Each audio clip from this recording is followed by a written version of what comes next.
அனைவருக்கும் வணக்கம். வந்தியத்தேவனுடைய உள்ளம் காரணம் விளங்காத திகைப்புக்கும் அருவருப்பும் ஏற்பட்ட காரணத்தையும் இனி வரப்போற சம்பவங்களையும் 3வது அத்தியாயமான விண்ணகர கோயிலில் பார்க்கலாம் வாங்க.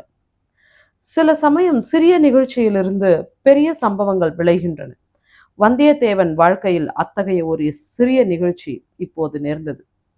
சாலையோரத்திலே நின்று பழுவேட்டரையின் பரிவாரங்கள் போவதை வந்தியத்தேவன் பார்த்து கொண்டிருந்தான் அல்லவா.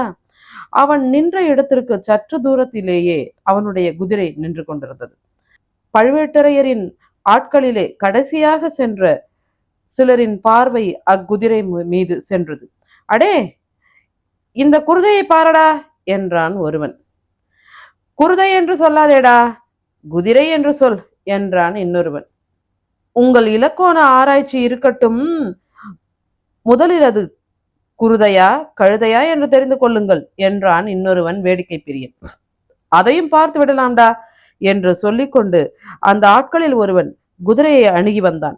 அதன் மேல் தாவி ஏற முயன்றான். ஏறி பார்க்கிறவன் தன் எஜமானன் அல்ல என்பதை அந்த அறிவிக்கூர்மையுள்ள குதிரை தெரிந்து கொண்டது. அந்த வேற்று மனிதனை ஏற்றுக்கொள்ள மாட்டேன் என்று முரண்டு பிடித்தது. அது பொல்லாத குதிரையடா, இதன் பேரில் நான் ஏறக்கூடாதாம். பரம்பரையான அரச குலத்தவன் தான் அதன் மேல் ஏறணுமாம். அப்படியென்றால் தஞ்சாவூர் முத்தரையன் திரும்பி வந்துதான் இதன் மேல் ஏற வேண்டும் என்று அவன் சமத்காரமாக பேசியதை கேட்டு மற்ற வீரர்கள் நகைத்தார்கள். ஏனென்றால் தஞ்சாவூர் முத்தரையர் குலம் நசித்து போய் 100 ஆண்டுகள் ஆகிவிட்டன. இப்போது சோழர்களின் புலிக்கொடி தஞ்சாவூரில் பறந்து கொண்டிருந்தது. குதிரையின் எண்ணம் அவ்விதம் இருக்கலாம்.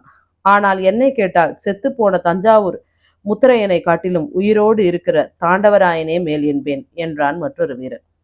தாண்டவராயா, உன்னை ஏற்றுக்கொள்ள மறுக்கும் குதிரை நிஜ குதிரைதானா என்று பார்த்துவிடு. ஒருவேளை பெருமாளின் திருநாளுக்கு வந்த பொய்க்கால் குதிரையாக இருந்தாலும் இருக்கலாம் என்றான் மற்றொரு பரிகாச பிரியன். அதையும் சோதித்து பார்த்து விடுகிறேன் என்று சொல்லிக்கொண்டு குதிரை மீது ஏறப்போன தாண்டவராயன் அதனுடைய வாளை முறுக்கினான். ரோஷமுள்ள குதிரை உடனே பின்னங்கால்களை 4 தடவை விசிறி உதைத்துவிட்டு ஓட்டம் பிடித்தது. குருதை ஓடுகிறதடா, நிஜ குருதை தானடா என்று அவ்வீரர்கள் கூச்சலிட்டு உய் உய் என்று கோஷித்து ஓடுகிற குதிரையை மேலும் விரட்டினார்கள். குதிரை திருநாள் கூட்டத்திற்கிடையே புகுந்து ஓடிற்று. ஜனங்கள் அதன் காலடியில் மிதிப்படாமல் இருப்பதற்காக பரபரப்புடன் அங்கும் இங்கும் நகர்ந்து கொண்டார்கள். அப்படியே அவர்களில் சிலர் உதைப்பட்டு விழுந்தார்கள். குதிரை நெறிகட்டு வெறிகொண்டு ஓடியது. இவ்வளவும் வந்தியத்தேவன் கண்ணெதிரே அதி சீக்கிரத்தில் நடந்துவிட்டது. அவனுடைய முக தோற்றத்திலிருந்து குதிரை அவனுடைய குதிரை என்பதை ஆழ்வார்க்கடியான் கண்டு கொண்டான். பார்த்தாயா தம்பி, அந்த பழுவூர் தடியர்கள் செய்த வேலையை என்னிடம் நீ காட்ட வந்த வீரத்தை அவர்களிடம் காட்டுவதுதானே என்று குத்தி காட்டினான். வந்தியத்தேவனுக்கு ஆத்திரம் பொத்து கொண்டு வந்தது. எனினும் பல்லை கடித்து கொண்டு பொறுமையை கடைபிடித்தான். பழுவூர் வீரர்கள் பெருங்கூட்டமாயிருந்தனர். அவ்வளவு பேருடன் ஒரே சமயத்தில் சண்டைக்கு போவதில் பொருள் இல்லை. அவர்கள் இவனுடன் சண்டை போடுவதற்காக காத்திருக்கவும் இல்லை. குதிரை ஓடுவதை பார்த்து சிரித்துவிட்டு அவர்களும் விரைந்து மேலே நடந்தார்கள். குதிரை போன திசையை நோக்கி வந்தியத்தேவன் சென்றான். அது கொஞ்ச தூரம் ஓடிவிட்டு தானாகவே நின்றுவிடும் என்று அவனுக்கு தெரியும். ஆகையால் அதை பற்றி அவன் கவலைப்படவில்லை. பழுவேட்டரையின் அகம்பாவம் பிடித்த ஆட்களுக்கு புத்தி கற்பிக்க வேண்டும் என்ற எண்ணம் அவன் உள்ளத்தில் அழுத்தமாக பதிந்தது. புளியந்தோப்புக்கு அப்பால் ஜன சஞ்சாரம் இல்லாத இடத்தில் குதிரை சோகமே வடிவாக நின்று கொண்டிருந்தது. வந்தியத்தேவன் அதன் அருகில் சென்றதும் குதிரை கனைத்தது. ஏன் என்னை விட்டு பிரிந்து சென்று இந்த சங்கடத்துக்கு உள்ளாக்கினாய் என்று அந்த வாயில்லா பிராணி குறை கூறுவது போல் அதன் கனைப்பு தொனித்தது.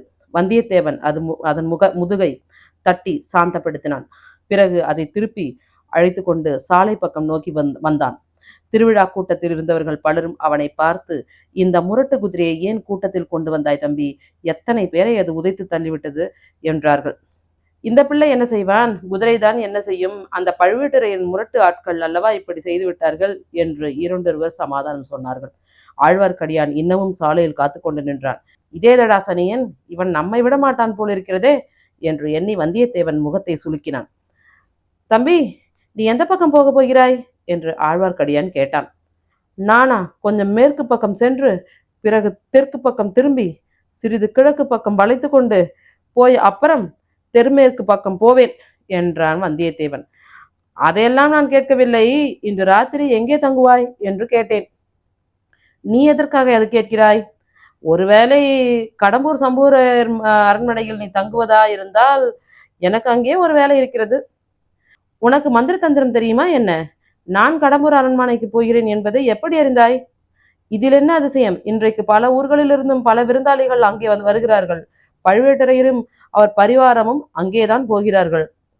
மெய்யாகவா என்று வந்தியத்தேவன் தன் வியப்பை வெளியிட்டான். மெய்யாகத்தான். அது உனக்கு தெரியாதா என்ன?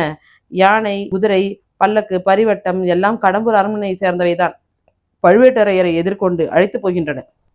பழுவேட்டரையர் எங்கே போனாலும் இந்த மரியாதையெல்லாம் அவருக்கு நடைபெற்றே ஆக வேண்டும்.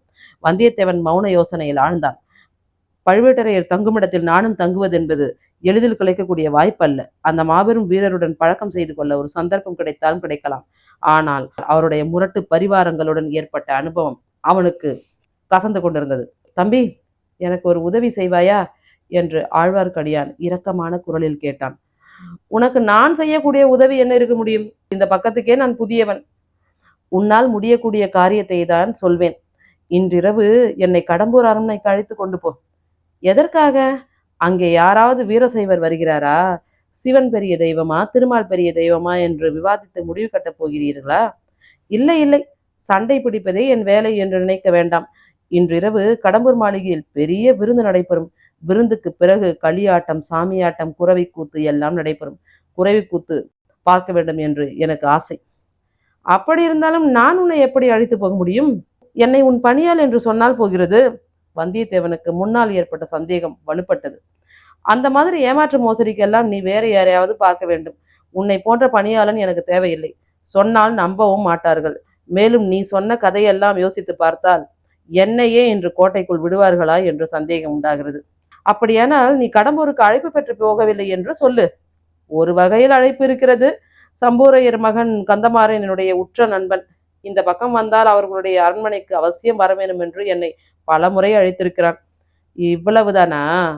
அப்படியானால் உன் பாடே இன்றைக்கு கொஞ்சம் திண்டாட்டமாகத்தான் இருக்கும். இருவரும் சிறிது நேரம் மௌனமாக போய்க் கொண்டிருந்தார்கள். ஏன் என்னை இன்னும் தொடர்ந்து வருகிறாய் என்று வந்தியத்தேவன் கேட்டான். அந்த கேள்வியையே நானும் உன்னை கேட்கலாம். நீ என்னை ஏன் பின்தொடர்கிறாய்? உன் வழியே போவதுதானே. வழி தெரியாத குற்றத்தினால்தான் நம்பி. நீ எங்கே போகிறாய்? ஒருவேளை கடம்பூருக்கு தானா? இல்லை, நீதான் என்னை அங்கே அழைத்து போக முடியாது என்று சொல்லிவிட்டாயே.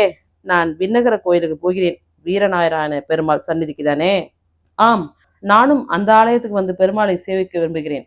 ஒருவேளை விஷ்ணு ஆலயத்திற்கு நீ வரமாட்டோயோ என்று பார்த்தேன். பார்க்க வேண்டிய கோயில், தரிசிக்க வேண்டிய சந்நிதி. இங்கே ஈஸ்வர முனிகள் என்ற பட்டர் பெருமாளுக்கு கைங்கரியம் செய்து வருகிறார். அவர் பெரிய மகான். நானும் கேள்விப்பட்டிருக்கிறேன். ஒரே கூட்டமாக இருக்கிறதே.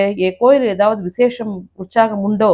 ஆம், இன்று ஆண்டாள் திருநட்சத்திரம். ஆடி 18ஆம் பெருக்கோடு ஆண்டாளின் திருநட்சத்திரமும் சேர்ந்து கொண்டது. அதனால்தான் இவ்வளவு பெரிய கோலாகலம். தம்பி, ஆண்டாள் பாசுரம் நீ ஏதாவது கேட்டிருக்கிறாயா? கேட்டதில்லை. கேட்காதே.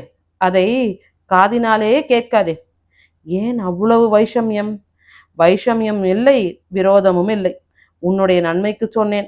ஆண்டாளின் இனிய பாசுரத்தை கேட்டு விட்டாயானால் அப்புறம் வாளையும் வேலையும் விட்டெறிந்து விட்டு என்னை போல நீயும் கண்ணன் மேல் காதல் கொண்டு விண்ணகர யாத்திரை கிளம்பி விடுவாய். உனக்கு ஆண்டாள் பாசுரங்கள் தெரியுமா? பாடுவாயா? சில தெரியும். வேதம் தமிழ் செய்த நம்மாழ்வார் பாசுரங்களில் சில தெரியும். பெருமாள் சந்நிதியில் பாடப்போகிறேன். வேணுமானால் கேட்டுக்கொள். இதோ கோவிலும் வந்துவிட்டது. இதற்குள் உண்மையிலேயே வீரநாராயண பெருமாள் கோயிலை அவர்கள் நெருங்கிவிட்டார்கள். அடுத்து வரப்போவது என்ன? அடுத்த காணொலியில் பார்க்கலாம். நன்றி, வணக்கம்.